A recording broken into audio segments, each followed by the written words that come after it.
Hello everyone, আসসালামু আলাইকুম। Welcome back to my channel. আজ আমি আপনাদের তৈরি করে দেখাবো বিফ বিরিয়ানি। গরুর মাংস দিয়ে খুব সহজেই প্যাকেট মশলা দিয়ে সুস্বাদু বিরিয়ানি কিভাবে বাড়িতে তৈরি করবেন, এই রেসিপিটাই আমি আজকে আপনাদের সাথে শেয়ার করব। এই রেসিপিটা তৈরি করা খুবই সহজ আর এটা খেতে অনেক বেশি মজার। যে কখনো বিরিয়ানি রান্না করেনি সেও আমার আজকের রেসিপি ফলো করে খুব সহজেই বিরিয়ানি তৈরি করে নিতে পারবেন। ফার্স্টেই আমি চুলা অন করে 1.25 কাপ পরিমাণ দিয়ে দিলাম রান্নার তেল। এর মধ্যে দিয়ে দিব 3 টুকরো এলাচ আর ছোট 3 টুকরো দারচিনি, আরও দিয়ে দিচ্ছি 1 কাপ পরিমাণ পেঁয়াজ কুচি। এবার আমি পেঁয়াজ এবং এলাচ দারচিনি সব কিছু তেলের সাথে ভেজে নিব। এখানে অনেক বেশি গরম মশলা দেবার দরকার নেই, কারণ আমরা যেহেতু প্যাকেট মশলা দিয়ে রান্না করব, তো প্যাকেট মশলার মধ্যেই কিন্তু সব ধরনের মশলা থাকে, তো এক্সট্রা করে আর কোনো মশলা বেশি করে দেওয়ার দরকার নেই। তো পেঁয়াজটা যখন গোল্ডেন কালার হয়ে যাবে সেই পর্যায়ে আমি দিয়ে দিব 1/2 কাপ পরিমাণ পানি। এতে করে পেঁয়াজটা আর ওভারকুক হবে না।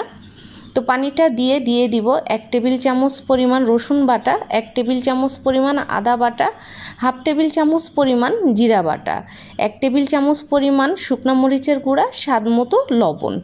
এই মশলাগুলো দিয়ে খুব ভালোভাবে আমি একটু কষিয়ে নিব তেলের সঙ্গে। তো মশলাটা একটু ভালোভাবে কষিয়ে নিতে হবে, এতে করে মশলার যে কাঁচা স্মেল আছে সেটা চলে যাবে। এবার আমি দিয়ে দিচ্ছি 1 কাপ পরিমাণ টক দই।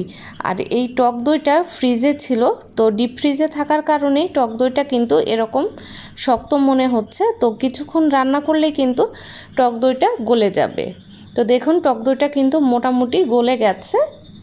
এবার আমি মশলার সঙ্গে টক দইটাও খুব ভালোভাবে কষিয়ে নিলাম। এবার আমি এর মধ্যে দিয়ে দিব বিরিয়ানির মশলা। আমি এখানে রাঁধুনি ব্র্যান্ডের বিরিয়ানি মশলা দিয়ে বিরিয়ানিটা রান্না করব। দিয়ে দিলাম 1 টেবিল চামচ পরিমাণ টমেটো সস। এবার সব কিছু খুব ভালোভাবে মশলার সঙ্গে মিশিয়ে আবারও নাড়াচাড়া করে বেশ কিছুক্ষণ রান্না করে নিব।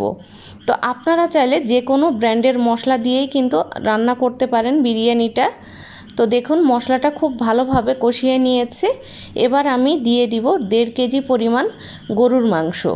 আমি যেহেতু 1/2 কেজি চাল দিয়ে আজকের বিরিয়ানিটা রান্না করব, তো ওভাবেই কিন্তু আমি মশলা দিচ্ছি। আপনারা চাইলে এইখানে 1/2 কেজি চালের জন্য 1 কেজি গরুর মাংস নিলেও কিন্তু কোনো প্রবলেম হবে না।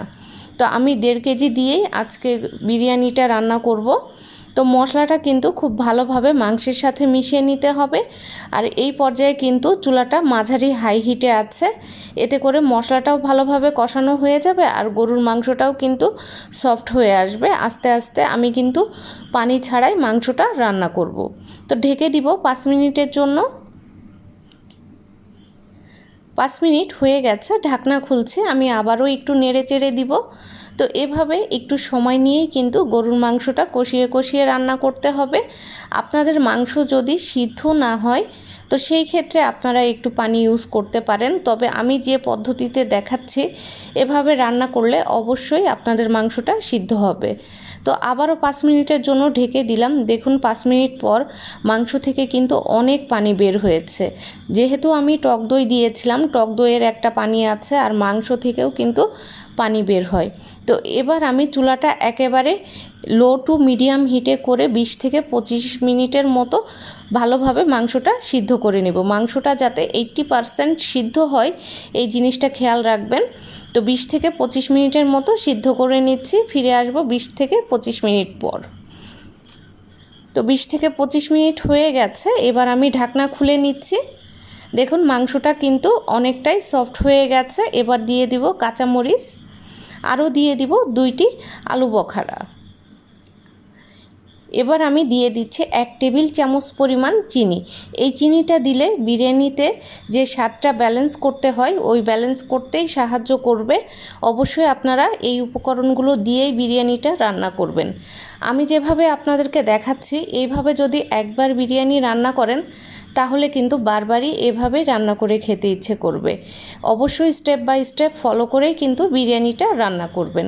তো দেখুন মাংসটা খুব ভালোভাবে কষিয়ে নিয়েছি, আর একটুও কিন্তু কোনো রকম মাংসতে পানি নেই, যতটুকু দেখতে পাচ্ছেন শুধুমাত্র মশলা। এবার আমি এক সাইডে রেখে দিলাম। এবার দিয়ে দিচ্ছি একটা প্যানের মধ্যে বেরেস্তা ভাজার তেল, আর এখানে 3 টেবিল চামচ পরিমাণ তেল আছে, আর দিয়ে দিলাম হাফ কেজি পরিমাণ পোলাওয়ের চাল, কিছুটা পেঁয়াজ, কিছুটা কাঁচামরিচ। এবার আমি চালটা ভালোভাবে ভেজে নিব। এর থেকে কিন্তু বেশি উপকরণ দিতে হবে না চাল ভাজার সময়। সেই সব মশলা যেহেতু মাংসতে দিয়েছি, তো চালটা ভাজার সময় অনেক বেশি কিন্তু মশলা দেবার দরকার নেই। তো খুব ভালোভাবে চালটা ভেজে নিতে হবে, প্রায় 5 মিনিটের মতো কিন্তু চালটা ভেজে নিতে হবে। তো দেখুন 5 মিনিটের মতো কিন্তু আমি চালটা ভালোভাবে ভেজে নিয়েছি। এবার আমি এর মধ্যে দিয়ে দিচ্ছি, এখানে যেহেতু চালের পরিমাণ আছে 3 কাপ, তো আমি এখানে পানির পরিমাণ দিব 5 কাপ। আমি মেজারমেন্ট কাপ দিয়ে কিন্তু পানি এবং চাল দুইটাই মেপে নিয়েছি। তো আমি এখানে 5 কাপ পরিমাণ পানি দিয়ে দিচ্ছি 3 কাপ চালের জন্য। এবার আমি দিয়ে দিব 1 টেবিল চামচ পরিমাণ লবণ, উঁচা 1 টেবিল চামচ পরিমাণ গুঁড়া দুধ দিয়ে দিচ্ছি। এবার আমি সব কিছু খুব ভালোভাবে মিশিয়ে নিব। আপনাদের যদি চাল একটু কম বা বেশি হয় তো লবণটা আপনারা ওভাবেই বুঝে অ্যাড করবেন। তো সব কিছু খুব ভালোভাবে মিশিয়ে নিলাম। এবার মেশানো হয়ে গেলে আমি ঢাকনা দিয়ে 3 থেকে 5 মিনিটের মতো অপেক্ষা করব। চুলাটা মাঝারি হাই হিটে থাকবে। এবার ঢাকনা খুলে নিচ্ছি, আর চুলাটা একেবারে লো হিটে করে দিব। এবার দিয়ে দিচ্ছে আগে থেকেই আমি যে মাংসটা রান্না করে রেখেছিলাম, সেই মাংসটা আমি দিয়ে দিব চাউলের উপরে। আর চালটা কিন্তু প্রায় 80%-এর মতো কিন্তু সিদ্ধ হয়ে গেছে। পোলাওয়ের চাল সিদ্ধ হতে কিন্তু আপনার একদমই টাইম লাগে না। দিয়ে দিব 1 টেবিল চামচ পরিমাণ কেওড়া জল, হাফ টেবিল চামচ পরিমাণ গোলাপ জল। অবশ্যই এই উপকরণগুলো আপনারা লাস্টে অ্যাড করবেন। দিয়ে দিব কিছুটা কিশমিশ। এবার সব কিছু খুব ভালোভাবে আমি চাল এবং মাংস মিক্সড করে নেব। বিরিয়ানি তো আমরা কম বেশি সবাই রান্না করতে জানি, বাট আমার প্রসেসে যদি একবার রান্না করে দেখেন তাহলে কিন্তু বারবারই রান্না করে খেতে ইচ্ছে করবে। আর আমি এই বিরিয়ানিটা কিন্তু অনেকবার রান্না করেছি, আর এই বিরিয়ানিটা কিন্তু আমার বাড়ির সবাই খেতে পছন্দ করে। আমাদের বাড়িতে যত গেস্ট আসে সবার কিন্তু একটাই রিকোয়েস্ট থাকে এই বিরিয়ানিটা খাওয়ার জন্য। আর এটা যেহেতু খুব সহজে রান্না করা যায়, তো এভাবে আপনারা চাইলে ট্রাই করে দেখতে পারেন। তো আমি সব কিছু খুব ভালোভাবে মিক্সড করে নিলাম। এবার আমি ঢাকনা দিয়ে 10 মিনিটের জন্য বিরিয়ানিটা ঢেকে রান্না করব। আর চুলাটা কিন্তু একেবারে লো হিটে আছে, এ পর্যায়ে চুলাটা হাই হিটে করা যাবে না। 10 মিনিট হয়ে গেছে, আমি ঢাকনা খুলে নিচ্ছি। দেখুন বিরিয়ানিটা কিন্তু অনেকটাই হয়ে গেছে, বিরিয়ানিটা কিন্তু আরও একটু হবে। তো আমি আবারও উল্টিয়ে পাল্টিয়ে নিচের চাল উপরে আর উপরের চালগুলো নিচে দিয়ে দিব। এতে করে কিন্তু বিরিয়ানিতে সব জায়গায় তাপ লাগবে, আর খুব সুন্দরভাবে কিন্তু বিরিয়ানিটা সিদ্ধ হয়ে যাবে।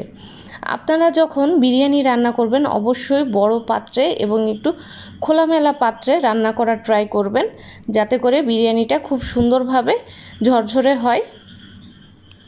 তো দেখুন আমি আবারও নেড়ে চেড়ে সব কিছু সমান করে দিলাম।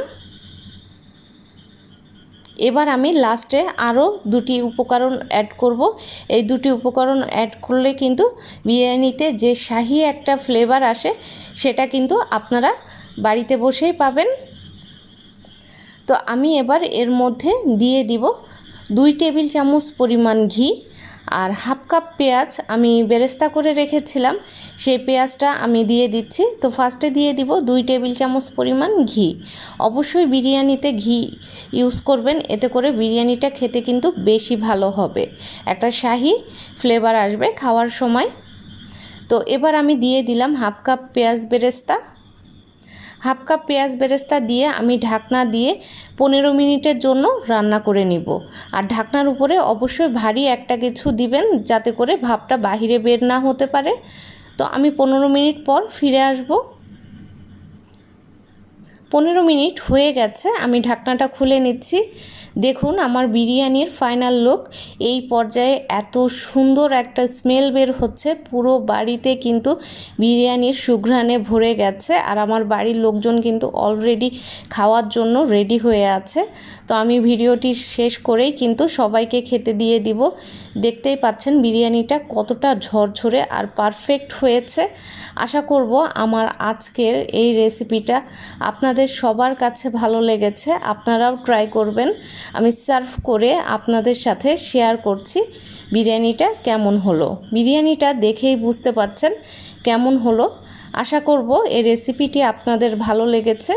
সবাই অনেক বেশি ভালো থাকবেন আর এই রকম মজার মজার খাবার রান্না করে পরিবারের সবাইকে নিয়ে খাবেন। আজকের রেসিপি এই পর্যন্তই। সবাই ভালো থাকবেন। আল্লাহ হাফেজ।